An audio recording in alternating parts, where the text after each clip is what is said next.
All are right on this website. You can just click on basketball, you can click on football, and it tells you the schedule. And you know where they play. Eventually we'll have the bus times on there. We always have the coaches help us with bus times.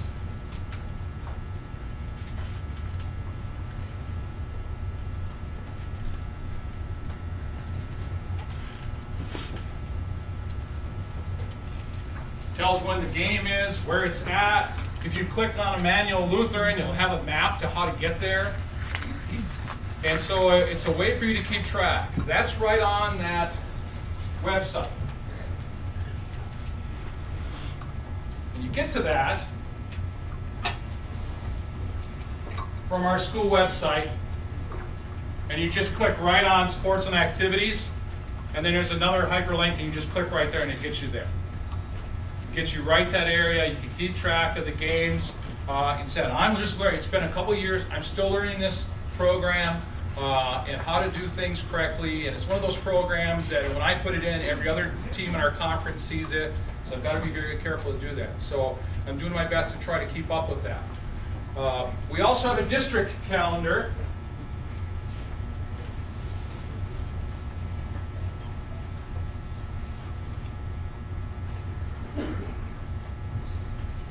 That we're going to enter some events on. And one of the things that I'm going to do on this is facilities.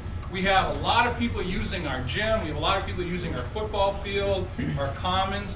I'm going to use the district calendar as part of the facility. There will also be other things that Mrs. Galler puts on for the high school. Mrs. Patton at the elementary will use it for certain events.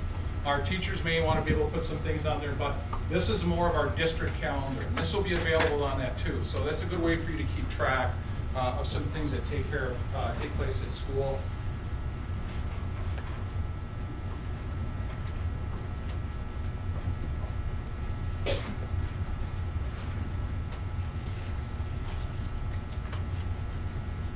And the other thing is we have our handbook, our extracurricular code, and our handbook right on the website. Now our new one is going to be up here shortly, and this is our last year's. But that'll be available right for you to see.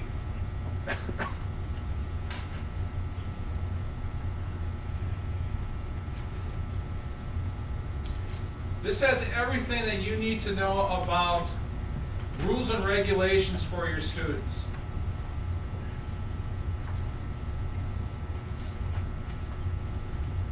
Scholastic rules, attendance. Now, I'm not going to insult you by reading it to you.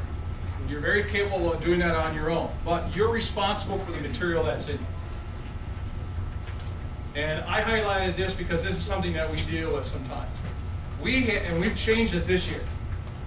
We have athletes that are tired because they went somewhere at night and they want to sleep in the next day. Or we have kids that want to sleep in that first block, and then they want to participate in athletes. If they're not here by 9 o'clock, they're not here by 9 o'clock in the morning to the high school office with a written medical or legal excuse, they cannot participate in that athletic event that night, practice, game, no matter what the situation is. They need a written medical or legal excuse to be able to participate. And that's something that we add. It gives a little leeway for being late. You know, we have some farm families, and we have some people coming in for a distance in the winter, and we try our best to work with that. But we've had some issues with kids coming in late. Some districts say if you're late at all, you can't participate. We have a little bit of a window of leeway to be able to allow our kids to make some adjustments, and we understand that. But those are some things that athletes are required to do that regular students may not. There are high expectations for people involved in extracurricular activities. There's greater expectations for them for character. There's greater expectations for them for academics. There's greater expectations for them for behavior. And so that's all laid out here. One of the issues with drugs and alcohol that we deal with here at every other school is being at a party. Sometimes we have kids go to a party but they're not drinking. If you're around alcoholic beverages and you're at a party, you put yourself at risk to have an athletic code violation. Simple enough. Facebook. We have situations where somebody will have a picture on Facebook having a beer. That's an athletic code violation. No matter if they argue or not, they're in that situation. We've had kids go to weddings and somebody hand them a drink and they get nailed. That's an athletic code violation. So be smart, be smart. Don't put yourself in a situation, athletes, where it's going to put you in danger of breaking the athletic code. Okay? Be smart about that. We have situations where you have kids who want to go and help. They want to go and be the designated driver. They don't go to the party, but somebody calls them on the cell phone or texts them and say, come get me. I need you to come pick me up. And they go to this party and pick up somebody, and all of a sudden they get pulled over and there's alcohol in the vehicle and they're nailed. So please be very careful. It doesn't happen a lot, but it does happen. And we probably could be better detectives to go and do that, but that's your job also as athletes and parents to help take care of that. That's our health issue. That deals with the health. We need kids healthy when they're out there participating. When they've got pads on or a helmet on, or they're running up and down a court, or they're running across country or whatever, they need to be healthy. They need to be healthy, they need to be best physical, because we're putting them physically and mentally through some tough things, and they need to be ready for it. Sharing sports. There's some sports that we're sharing with our neighbors. Cross country, we share with Gilman. Junior high football, we share with Holcomb. Junior high wrestling, we're sharing with Gilman and Holcomb this year to try to get some kids to participate. We want our kids to be able to participate. As our numbers decrease, we're probably going to have to share more. Otherwise, we're not going to be able to offer the sport. And it's a situation where we have one rule here with the school board that I'm very proud of. We want our kids involved. And our school board has said, what can we do to allow participation? What do we need to do? Some districts are very protective that way. We want our kids to be able to participate. If that means we invite some kids over from another district or we try to get them involved, that's okay, as long as our kids are out there being involved in athletic activities. I'm very proud of you guys. I've had great experience with parents in Cornell as far as your involvement and understanding and realizing that our coaches are just teachers, and the court is just a different classroom. I really appreciate that. We've had some great success with kids who've never been involved, really show some improvement throughout the season, and very proud of our athletes for encouraging other kids to be out and involved, and that really is a reflection of our parents, and I thank you for that. We've got good kids in Cornell, and that's really a reflection of you. And it makes it fun to coach. And it makes it fun to work with them and to watch them and to root for them. And that's very exciting. We've had some very good athletes come out of Cornell. Some very, very good athletes. Injury and injury care. We talked about Quincy and his role and Mary Jo and her role in our clinic in town. My suggestion or asking for help from you as parents is, if there is a prescribed program to help them improve, please help them stick on that program. Help them be able to do that. They go to physical therapy and they're supposed to do the alphabet with their toes so their ankles get better or whatever.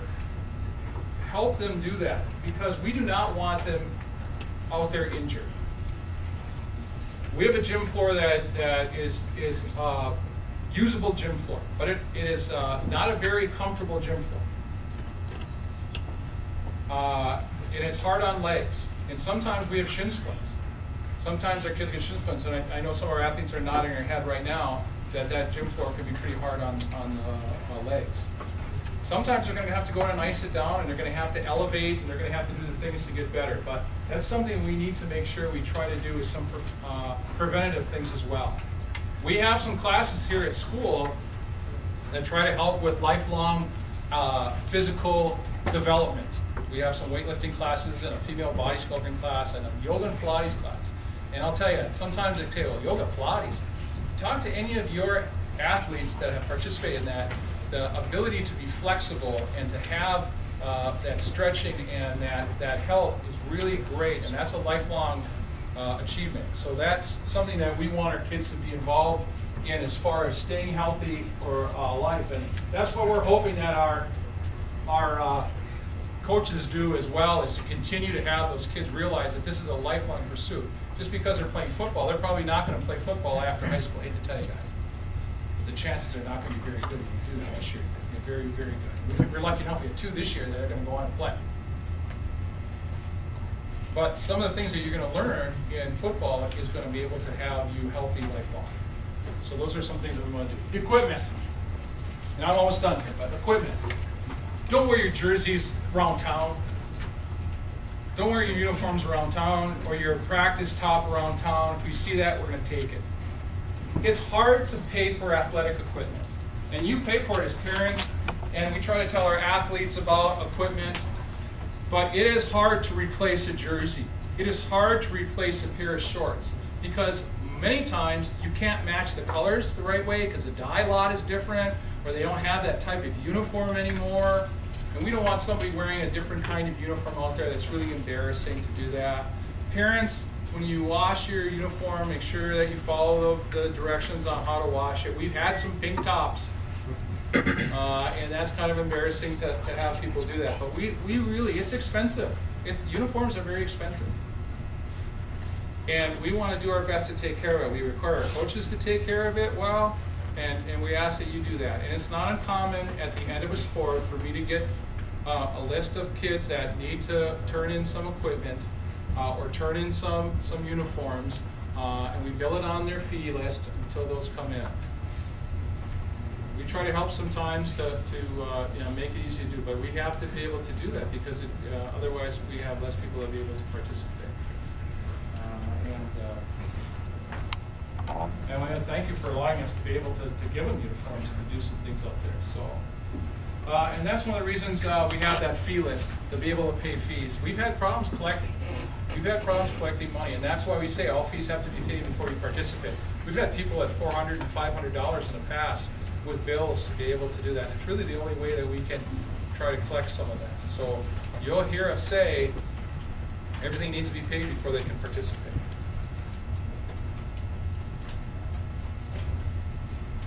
All right, suspensions. If your child is suspended from school for whatever reason it is, in school or out of school, they cannot participate in the athletic event that night, practice, whatever. They can't go. And as far as suspensions, we don't say, oh, geez, he's got a game on Tuesday, we better not put him on Tuesday. It's going to come in the next order. We have some in-school suspensions, and we only have so much room for it. And sometimes it gets stretched out a little bit. And if it just happens to fall on a game, it falls on a game. And the thing is, you shouldn't have been in that situation in the first place, and I understand that. There's always circumstances and 2 sides and all that good stuff. But if you get suspended on that day and it falls in that situation, you cannot participate. We have higher standards for people in our extracurricular activities. Expectations are there. How do I know that? We also pay a lot of money for you guys to do something you love to do. I always tell my teams, it doesn't say YMCA on your jersey. All right? You represent the community, you represent your families, you represent our school.